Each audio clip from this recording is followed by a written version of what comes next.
Well, hello. I am Pastor Ivy Smith, and I'm here with Pastor Steve Stoltz Costello and Pastor Tammy Palermo, and we would like to welcome you to Pastor Capture. This past week in our service, we had wonderful worship service in our modern service and in traditional, as always. I watched Pastor Steve's service, and I just liked how he came about the text. This is for, Matthew 21 through 16. Still talking about justice or just us, that's our series. But he did a great thing on, and I've been trying to say this word, retributive and restorative. And restorative.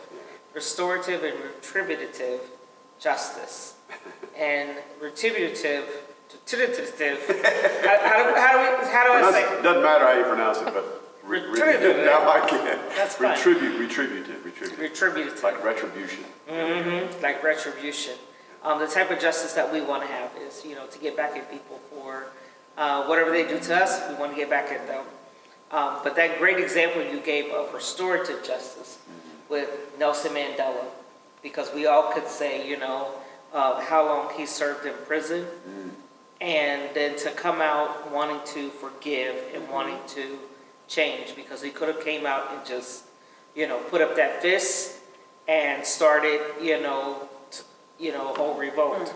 But instead, he extended a hand instead of making love. So I also liked the graphic of what is equality and what is equity. that was nice. And I've seen that before, and I think that is really important, that we need to remember that it's not about being equal, it's about being equitable.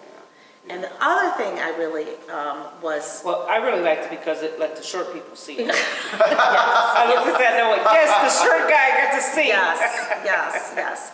And then the story that you shared from the Amplify Media with the girl and her bicycle, it reminded me, I went and got to hear Tyler Merritt speak a couple weeks ago, and this is, it's called A Door Made for Me, and he wrote this, and it's a great, it kind of reminded me of that situation, because he goes fishing with a friend, and he is told he's not allowed to go in somebody's house because of the color of his skin.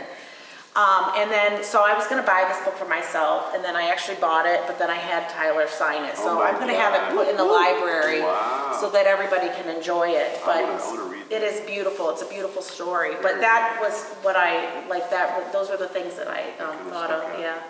And then Ivy's sermon, the whole idea of we need to go for the one lost sheep. Oh, geez. So good. And I love how you stepped away from the pulpit and you came to the center and talked about how, what if everyone makes it to heaven? Right? It's not ours to give. No. Yeah. Nope. I was going to say, the old saying that people say, I don't have a heaven or hell to put you in. And we actually don't. Who knew? Some things it's not our responsibility. Who knew? I love it. I loved, Ivy, how you emphasize that this is a story mostly about the landowner. Yep. I remember at Festival Homiletics, which is a gathering once a year, and some of the best preachers and teachers of preaching and like that. And one thing they keep hammering is so often in our sermons, we make it about us, and we really need to make it about God. People need to hear about God, and so I love that. And the generosity of the landowner. He says, "Are you envious because I'm jealous? Are you jealous because I'm generous? Yes. I'm giving. Yeah. What's the problem that you have with this?" And I think that really hit it home that God is the landowner in that story, and the beauty is the grace that we all receive, that prevenient grace.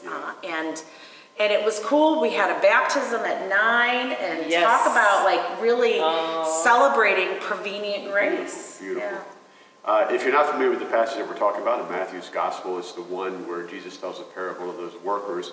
One went out early in the morning, another one later, another one at like 5 or 6 o'clock, I forget, but they all got paid the same. and I didn't bring this out, I wish I had, you can always preach a better sermon on Monday. Right. But the complaint was, you're making them equal to us. We like to, our identities get so attached to our strata, you know, and, you know, but we're not comfortable, like you pointed out, you know, we're not comfortable with God loving us all. Right. We want Right. to be special like that, Right, so. right, yeah. But talk about Sunday school. You had a Yes. record attendance. We did. We had, I think it was like 39 kids on Sunday morning, which was glorious, and I want to celebrate that. They got to talk about and learn about the mustard seed, which here's a little fun fact. The mustard seed can grow into a plant 8 to 9 feet tall and wide enough to look like a bush. So I think that's kind of fun. But they got to talk about that. I went down and they were playing this blob game. So parents, ask your kids about the blob game that they were playing. And this week they get to learn about the Lord's Prayer. So That's pretty awesome. Speaking about this coming week, I will be in traditional. Ivy will be in the modern. And we are both going to be reflecting again. It's our last Sunday. Is this our last Sunday? We got one more Sunday. Yeah, Anyway, I think there's one we're more. still in Justice or Just Us. And this is a passage from Mark and then also from John's Gospel where Jesus comes in and starts throwing tables over.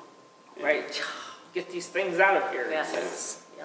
so if you've always had an image of Jesus as a nice little cuddly, soft, lovable, Little baby Jesus. yeah, little baby Jesus, Like Talladega Nights. I then love don't little come to baby church this Sunday because this Sunday might shatter your image of Jesus. Yes. If you don't want to be challenged, don't come. Oh, there you go. But no, come, because it's when we are challenged and we are uncomfortable that God is at work in our heart and our spirit. So please, I'm sorry. Preach, Tammy, See, preach. I need to get out there more. Yeah. Yeah. No, Well, this is good. Thank you for tuning in to Pastor Capture. Make sure that you like, subscribe, and Share. share.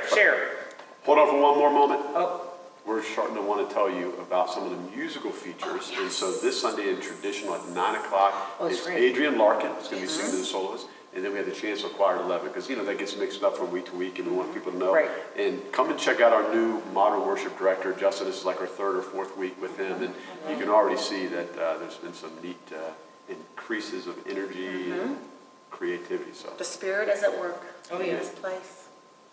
well, thank you for visiting us on Pastor Capture.